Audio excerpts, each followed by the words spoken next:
Hey there, today we're going to take a look at models. Not that kind of model. There, that's better. This is a model airplane, or in more general terms, we call it a scientific model. In science, a model is a simplified version of an object, a system, or a concept. So this model airplane represents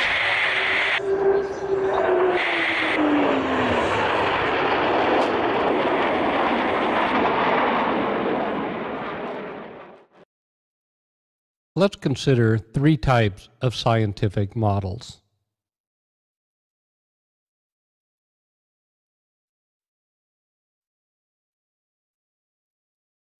The first type is a physical model. A globe is a physical model of the Earth. A flat paper map could also be a physical model of the Earth. This rubber dinosaur is a physical model of a beast that lived millions of years ago, and this model of a molecule shows us how the different atoms are actually interconnected.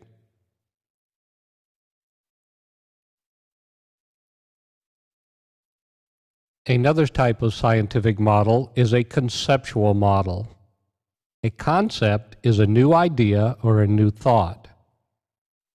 So whenever you see the words conceptual models, I want you to think about, well, thinking. Let me give you an example. Suppose you had a new hypothesis about how the dinosaurs became extinct. You would probably want to share that idea with your fellow scientists. So you might have an artist make a conceptual model like this drawing. Here it shows a giant meteorite crashing into the Earth, throwing billions of tons of debris into the air and creating the ice age, which caused the dinosaurs to become extinct. Or what if you were tasked with coming up with a way to land the Curiosity rover onto the Mars surface? First, you'd have to come up with an idea, and then you might build a conceptual model like this one to share your idea with your fellow scientists. Another type of model are mathematical models. The most famous mathematical model ever is Albert Einstein's E equals mc squared. But we've used models in our classroom also. Remember, force equals mass times acceleration? And remember when we used speed equals distance divided by time? Scientists love mathematical models because they're very precise. Whatever numbers you put into them, you are sure to get the same answer every time. And with today's powerful computers, scientists can make very complicated mathematical models that can help us do things like predict the path that a hurricane might take. But you need to remember that the model is never exact. It's only as good as the scientist who created it. So in this case, the model shows hurricanes going many different possible directions. Let's consider some of the advantages to using scientific models.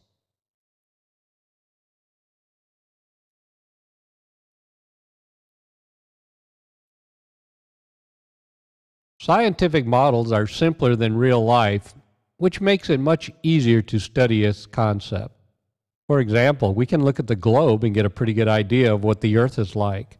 It's much more difficult to step outside and look at the Earth and understand everything about it. Models allow us to easily visualize objects that are very, very small, like atoms and molecules, or very, very large, like our solar system or our galaxy or the entire universe. Using models, we can visualize things that have not even been invented yet, or maybe we haven't even discovered them. For example, I wonder what an alien living in another solar system or in another galaxy or maybe in another universe might look like. What do you think? Models are easy to manipulate and change.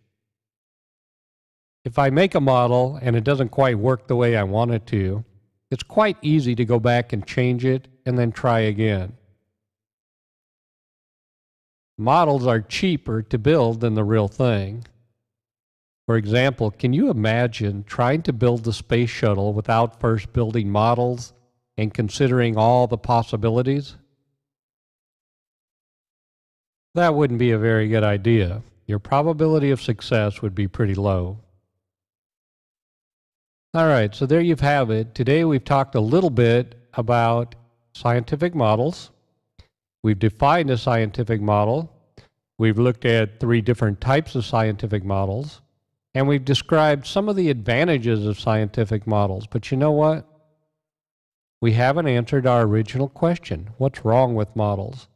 And we'll do that in part 2 of this video. So when you're ready, continue with SEM Models Part 2.